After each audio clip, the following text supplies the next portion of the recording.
The association, which represents the majority of black and marginalised private security companies, states that the crisis within the PSSPF now threatens the livelihoods and dignity of workers who risk their lives daily.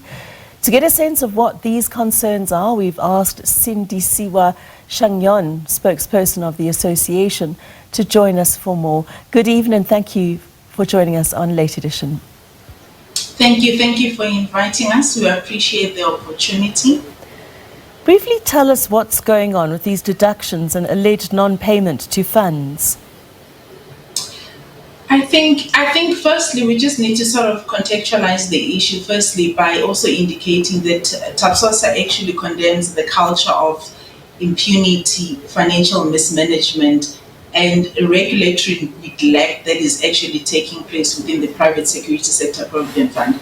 But in contextualizing the issue, yesterday there was a march that actually took place by a handful of unions in the private security sector that is actually representing less than 20% of the workforce. And there is correlation, a clear connection between this particular issue that we are talking about in terms of the looting that is taking place in the Private Security Provident Fund in this march. And it has been because of the disturbing dossier that now has been circulating within the industry. And this dossier actually links several union leaders and some employers in serious allegations of corruption, in serious allegations of criminality and governance failures that have crippled the Private Security Sector Provident Fund and that have crippled also the unclaimed benefit fund that is there. And mind you that the Private Sector Provident Fund actually is estimated at about 13 to 14 billion rands or billion rands. And the same rot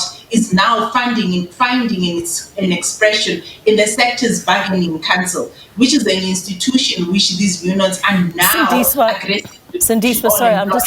Sindiswa, I'm just going to butt in there. I just want to zone in and hone in on certain issues around this. What is being done to address all of this? So we decided as TAPSOSA that we're going to be having an engagement with unions that are actually outside the bargaining council so that we could be able to actually deal decisively with this issue.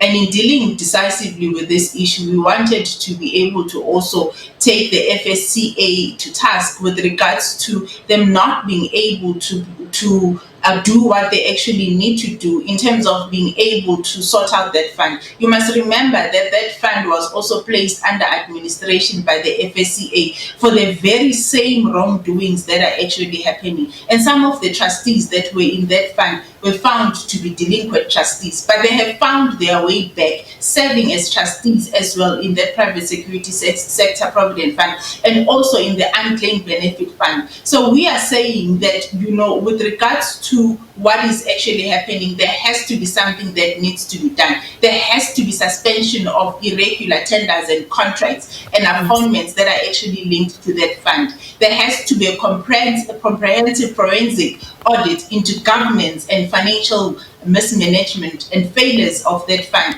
There has to be some prosecution that is done to all individuals and entities that have been implicated in this corruption, in this fraud and money laundering that is actually happening in that fund. And we also said that, there has to be some recovery that is actually happening in terms of being able to make sure that there's misappropriating of those funds are recovered and ensure that there is transparent and distribution of rightful beneficiaries. But most of all, there has to be an independent oversight that is put in place until lawful and accountable governance structures are reinstated. Sindiswa, sorry, I just want to find out from you, who is responsible for reporting this to authorities or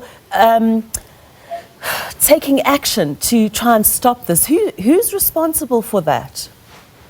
That fund belongs to all industry stakeholders.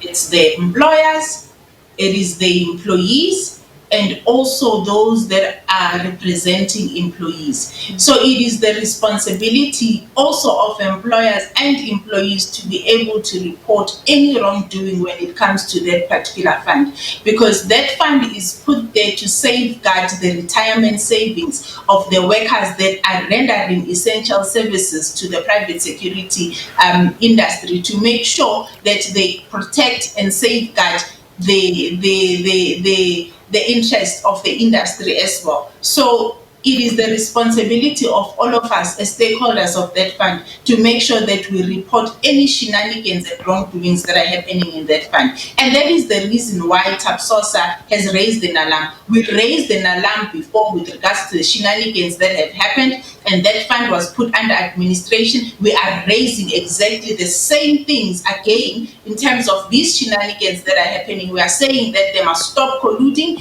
they must stop looting, but because now we've got tangible information of bank transfer records, audio records and meeting transcripts, photographic evidence of cash payments and bribery that have been taking place, and all that information we have submitted, and we are submitting this information to the FSCA, to the SIU, the Hawks, and we demand that there be accountability.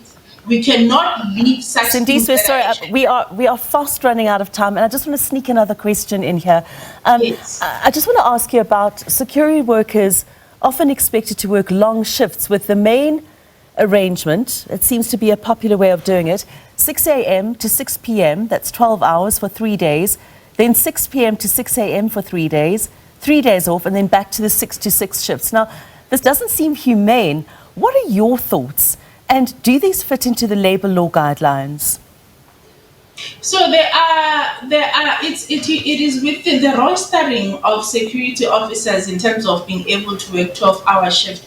It is within the guidelines that are there by law in terms of being able to roster workers in a manner in which they are able to actually get also some time off, and they're able to do whatever that they need to do, because there's also relievers in the process, and that has been happening in the private security industry. There's nothing unlawful about it, but I think what is important is the fact that whilst we're still within that particular law of being able to deploy security officers according to the shift process that has been put in place in the private security industry, that it is in line with the law, that there is no exploitation practices that are actually happening in the industry, because you find that in some instances we cannot run away of the fact that there's exploitation practices that are happening, and it is up to the private security industry regulatory authority to make sure that it safeguards that, it makes sure that it regulates the industry, and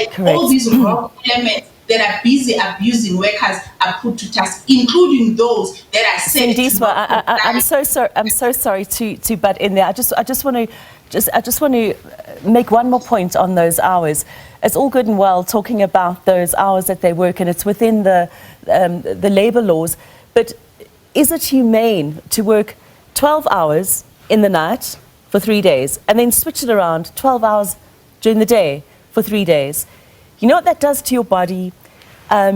It's not healthy. So, do you honestly feel that that's humane? It worries me. It is not as if that the employees are not getting time to rest. Yeah, I understand. Sindiswa. Yes. I'm talking about your body clock. Your body clock goes upside down and inside out. But you know what? I think this is probably a conversation we can have at another time.